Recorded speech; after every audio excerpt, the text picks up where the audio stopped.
Okay, we are starting round 2. We'll play first. We have all 3 of our colors. We've got a Plague Mirror, which you can probably poke at least once so we can get this Throat Seer through later in the game. Plus the mirror helps us get that guy in, so no mulligan here. We don't have a lot of our early drops. That's kind of annoying, but I think the combination of the fact that we have all of our colors, we got the good removal and the acceleration, and the chance to get this guy through. Not with that Nexus, though. That Nexus is going to be really annoying for us. So what we're going to do here...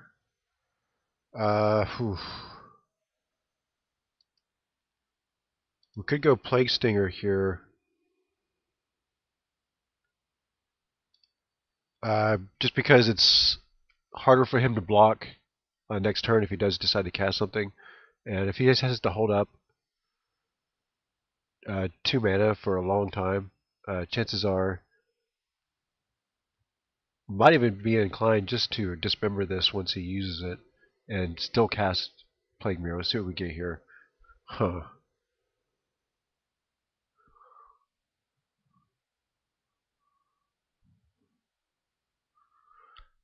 I think I'm actually okay with him trading with the Stinger here and then playing Plague Mirror and Elf and then taking something else down. Him losing a land right here is really bad if he wants to do that. Nope, he decides he doesn't want to do that, which is good for him.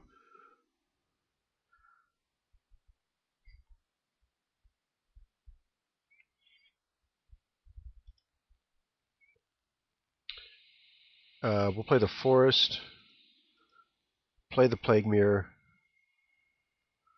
get this Glistening Elf down.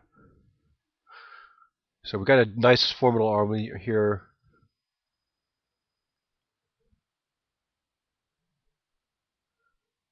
We've got that Infect token on, the poison on, so that's good. Right, do we want to dismember that?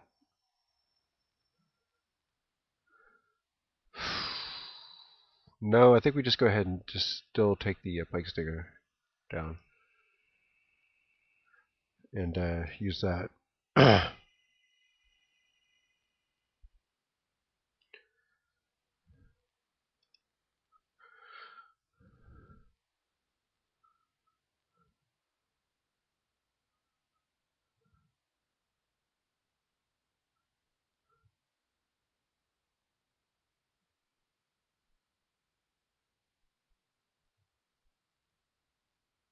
Okay, so something that's going to keep that Nexus tapped. Hopefully this will let the Stinger go through. If it's not, we'll just kill it. Mortis Dogs, I think we're fine with that. The ground's locked down for now anyway, thanks to our Chain Throat Seer. So we're not really that concerned. Okay, yeah, attacks. That might change that a little bit, because if we take out this Mortis Dogs, the Throat Seer is actually lethal. So the fact that he attacked really changes what we're going to do here. Before, we were just going to leave that Mortis Dog down there and swing with the Stinger. But since he got aggressive there, we are going to punish him for it. We'll pay the 2 life. We'll get rid of the Mortis Dog. We'll take 2 more damage for it. But we're going to put him at lethal with this Throat Seeker hit. So he's going to have to start chumping it. At the same time with having to deal with these guys, I think that we've got his back up against the wall here a little bit.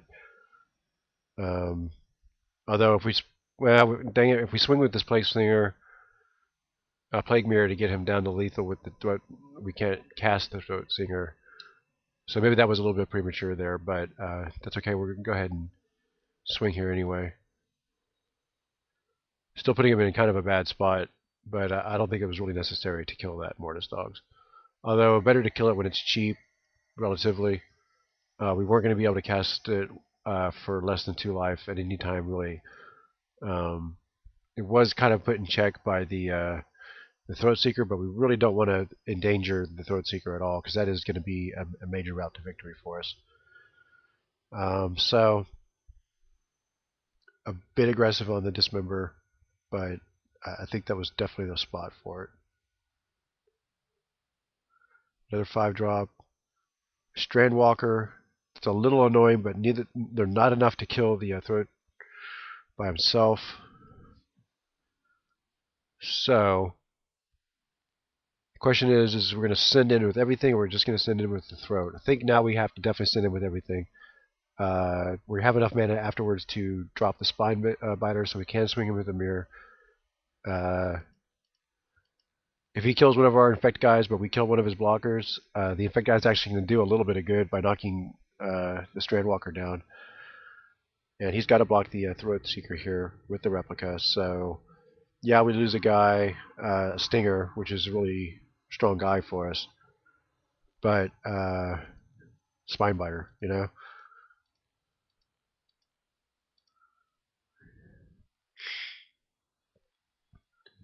No, I don't want to say what card I'm thinking, because that would be really terrible for us with no cards in hand. So if he plays 6 mana, we might be really screwed here.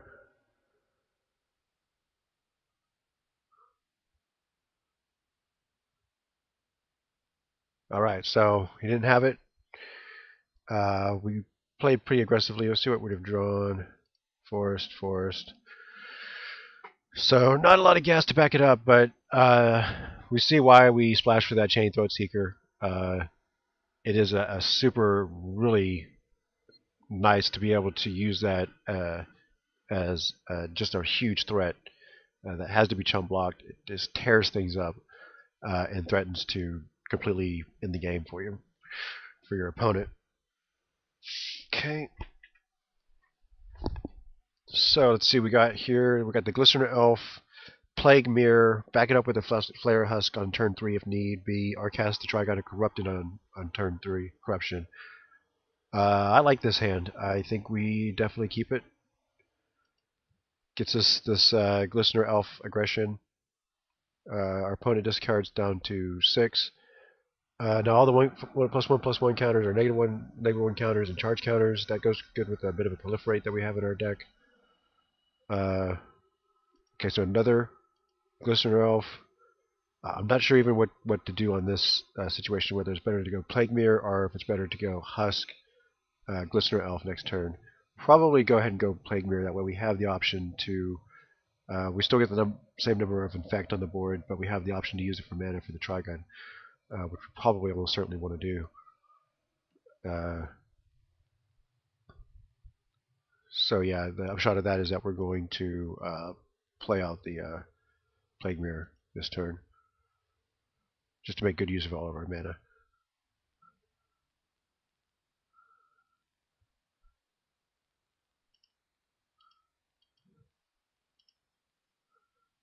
Again, not really needing to show what colors we have and don't have.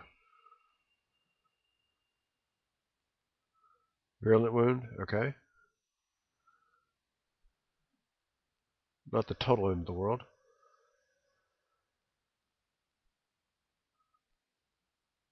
That's a little annoying, but again, we have the Trigon, so we'll be able to take him down a little bit, a few turns.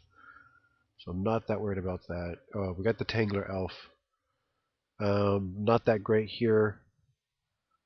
So what we are going to do is going to get this Flare Husk down. We can use that to chump block because we're going to want to pump that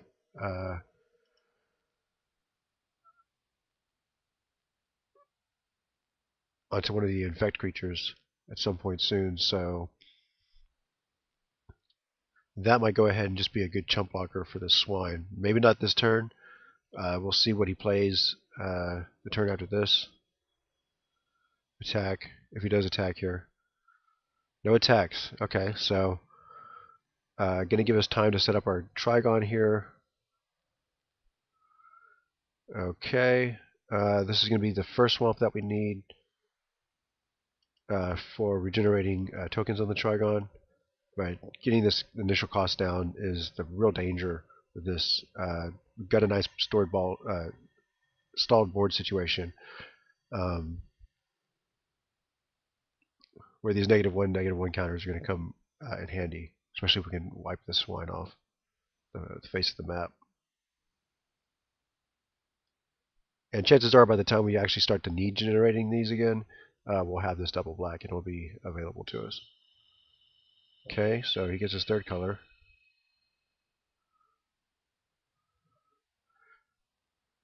Alright, so the Bearer is a fairly decent card. If I was him, I definitely would attack with this swine. Nope, he chooses not to. Just to hold back. Okay, so we can actually play the Rotwolf and have Trigon mana up. So that's what we're going to do here.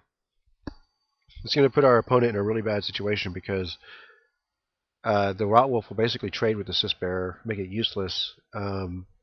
Although it won't go to the graveyard. What we'll probably do is actually put the Glistener Elf and the Rotwolf, or maybe even the Flayer Husk token and the Rotwolf in front of it. We snipe that Razor Swine. Just a lot of options that we can do here.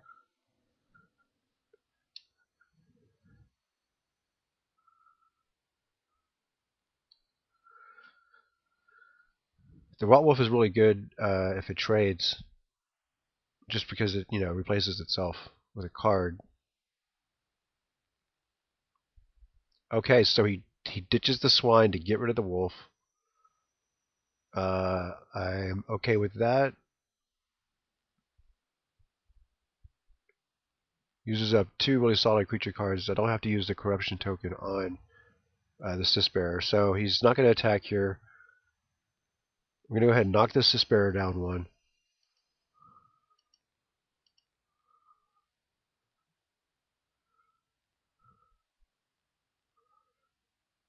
I think I'm going to go ahead and swing. Should I go ahead and equip the Germ token over to a Glistener Elf? I think so. Here. I'm going to go ahead and swing. If he blocks either one, then I'm going to go ahead and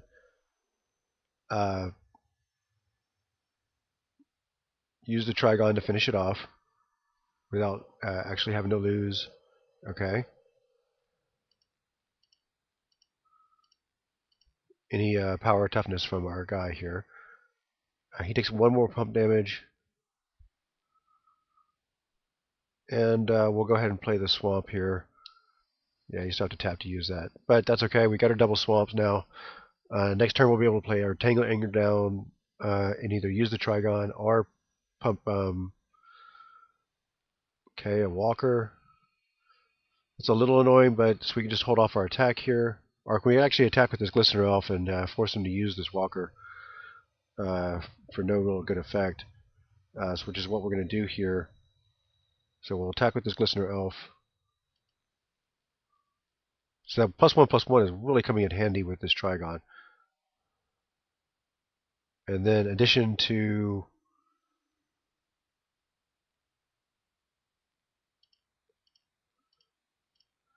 this is why -1/-1 is so good. Now he does have a 0/1 there, but it is much better than a 2/4. And then we do lose all the Trigon of Corruptions, and I'm not really sure why I played the land there. Not really necessary, I don't think, but to show them that we don't have any cards in hand. But we are going to win a lot of mana here. Repumping the Trigon here, moving this Flayer Husk token thing around, probably for this Angler, getting multiple things to block this Angler, including this Standwalker, so both of our guys can get through. That is annoying. Yeah, so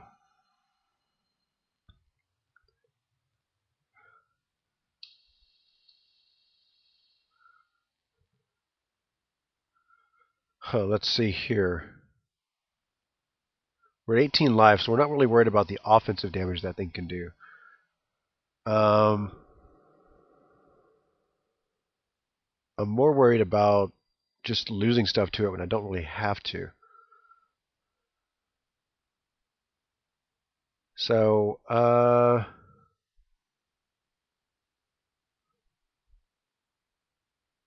we can't double use the Angler. We don't really want to. It wouldn't kill that guy. Getting the Glistener Elves in there seems to be okay, but he's not going to really attack with it. So, I guess it's an option of either playing the Spinebiter or building up the Corruption. We're just going to play the Spinebiter here. If he wants to hold back and be coy like that, that's fine. We'll eventually get that Germ token knocked down, and we're not really worried about him attacking with his Corruptor Harvester. So we're either going to cut off his regeneration ability, wear him down with one -1 tokens. We got a lot of things going on that we can do here. Not to mention that we can also have have this guy go for the angler next turn while we flare husk up the Stonebiter, getting a, we don't even have to do that because it's already going to be on the listener elf. Getting 1, 2, 3, 4, 5, 6 points in.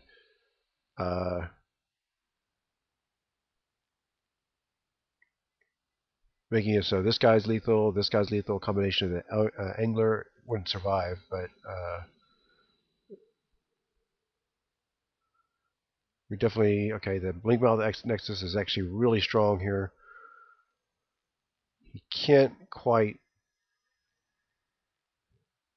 attack him yet. Strider Harness is going to be strong. Can we?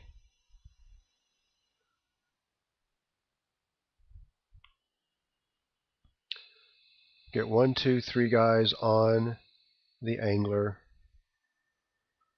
1, 2, 3, 4, 5, 6. That puts him at 2. And then we win with the Stonebiter next turn, and we kill the Nexus.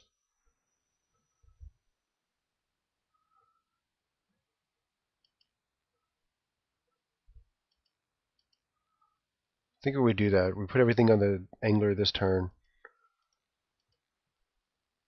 We know it's in his hand. We're not going to even worry about building up this Trigon token. We're just actually going to kill both of his other options with this angler for blockers. We're leaving 1 green open for this Nexus to block. We can move that harness over next turn. We don't really need this corruption. Charged. It's done its job for now. We're going to have it for backup if something disastrous happens next turn, but I don't really see what that could be. Everything's got to block the angler. If he activates this Nexus, it's going to have to block the angler. Yep. So the angler going to do its job here. Oops. We're going to force through a lot of damage. And making that Spinebiter lethal next turn, even if he has some sort of miraculous backup. But we're going to take out these 2 blockers and leave the Corrupted Harvester on its own. And he can't even sacrifice these guys for regenerations. Not that he'd want to, but if he tries to do something cute like that, it's not going to really work because the infect damage we could go through anyway. So anyway, now he's at 8 poison. We're at 18 life with 1 poison. He just has 1 card left. Pretty good shape, especially with the Spinebiter.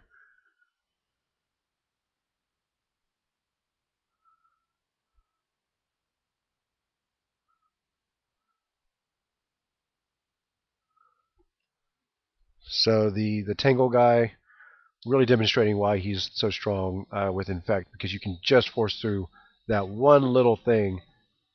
Basically made so many of our guys lethal, and that's what won us that game. So a lot of green. That's why we have a lot of green in this deck, obviously with the Glistener Elves too, but being able to pump that Tangle Angler really, it sacrificed itself. It took out 2 other blockers.